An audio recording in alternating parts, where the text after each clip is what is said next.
നല്ലൊരു എന്റർടൈൻ അതേ വൈബിലാണ്. വേറെ ജോണ്ടറാണ്, ഡാർക്ക് ഹ്യൂമറാണ്, പിന്നെ ക്രൈം ത്രില്ലർ പറയാം. ഇതൊരു ലാഗ് അങ്ങനെയൊന്നും ഇല്ല, നല്ലൊരു എന്റർടൈനറാണ്. ഫസ്റ്റ് ഹാഫ് വരെ അടിപൊളിയായിട്ട് പോയിട്ടുണ്ട്.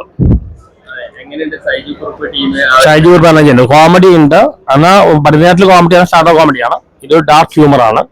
വെഞ്ഞാറമൂട് തന്നെ ചെയ്യുന്നുണ്ട്, സുരാജ് വെഞ്ഞാറമൂട് തന്നെ ചെയ്യുന്നുണ്ട്, എല്ലാവരും തന്നെ ചെയ്യുന്നുണ്ട്. ഒരു ഫാമിലി പടം കൂടിയാണ്, ഇമോഷണൽ ഉണ്ട്, പല ജോണറും കമ്പൈൻഡ് ആണ്. പടിഞ്ഞാറ്റ് മണ്ണ പ്യൂർലി ഒരു ഫാമിലി പടം മാത്രമായി, ഒരു ഫാമിലി മാത്രമല്ല.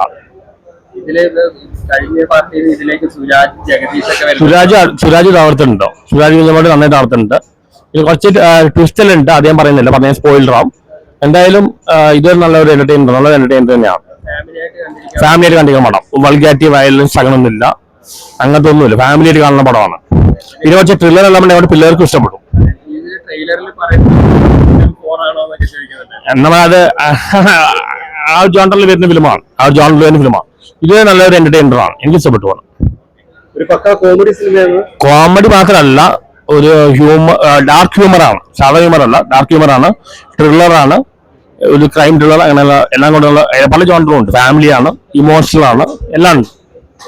ഇത് നന്നായിട്ട് പോയിട്ടുണ്ട്, ഫസ്റ്റ് ഹാഫ് വരെ നന്നായിട്ട് പോയിട്ടുണ്ട്.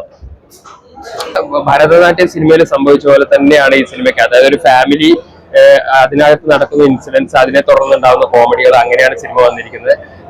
പിന്നെ കഴിഞ്ഞ പാർട്ടിൽ ഇല്ലാത്ത പുതിയ ക്യാരക്ടേഴ്സ് വന്നിട്ടുണ്ട്. അതിലിപ്പോ സുരാജ് വെഞ്ഞാറമ്മൂട് വന്നിട്ടുണ്ട്, ജഗദീഷ് വന്നിട്ടുണ്ട്. അവർ രണ്ടുപേരും അവരുടെ റോൾ അടിപൊളിയായിട്ട് ചെയ്യുന്നുണ്ട്. പ്രത്യേകിച്ച് സുരാജ് ഒരു കുറച്ച് എക്സെൻട്രിക് ആയിട്ടുള്ള ഒരു കോമഡി ടൈപ്പുള്ള ക്യാരക്ടറാണ് ചെയ്തിരിക്കുന്നത്. തിയേറ്ററിൽ തുടങ്ങിയ എല്ലാവരും ഒരു സീറ്റഡ്ജ് ത്രില്ലർ പ്ലസ് കോമഡി ആയിട്ടാണ് സിനിമ വന്നിരിക്കുന്നത്. പിന്നെ ഈ ഫാമിലി ഓഡിയൻസിന് ധൈര്യമായിട്ട് ഈ സിനിമ കാണാം. പിന്നെ ഭരതനാട്യം കണ്ടവര്, തിയേറ്ററിൽ മിസ്സായവര് ഈ സിനിമ ഒരിക്കലും തിയേറ്ററിൽ കാണാതിരിക്കരുത്. കാരണം ആ ഒരു സിനിമയ്ക്ക് തിയേറ്ററിൽ ഒരു അർഹിച്ച വിജയം ഉണ്ടായിട്ടില്ല. പക്ഷെ ഈ പാർട്ട് എന്തായാലും എല്ലാവരും ഒരുപോലെ രസിപ്പിക്കും. നമ്മുടെ ഷൈജു കുറുപ്പും ആ ഒരു ഫാമിലിയും ശരിക്കും പറഞ്ഞാൽ രസകരമായിട്ടുള്ള മുഹൂർത്തങ്ങളിലൂടെ ഈ സിനിമക്കകത്തും കടന്നു പോകുന്നുണ്ട്. പിന്നെ ഇതിന്റെ ട്രെയിലറിലൊക്കെ കാണിച്ച പോലെ തന്നെയുള്ള ത്രില്ലിംഗ് മൊമെന്റ്സ് ഈ സിനിമക്കകത്തുണ്ട്, സസ്പെൻസ് ഉണ്ട്, കോമഡി ഉണ്ട്, എല്ലാം കൊണ്ടും ഒരു നല്ലൊരു എന്റർടൈനർ ആയിട്ട് തന്നെ സിനിമ വന്നിട്ടുണ്ട്. അപ്പൊ എല്ലാവരും തിയേറ്ററിൽ ചെന്ന് കാണുക.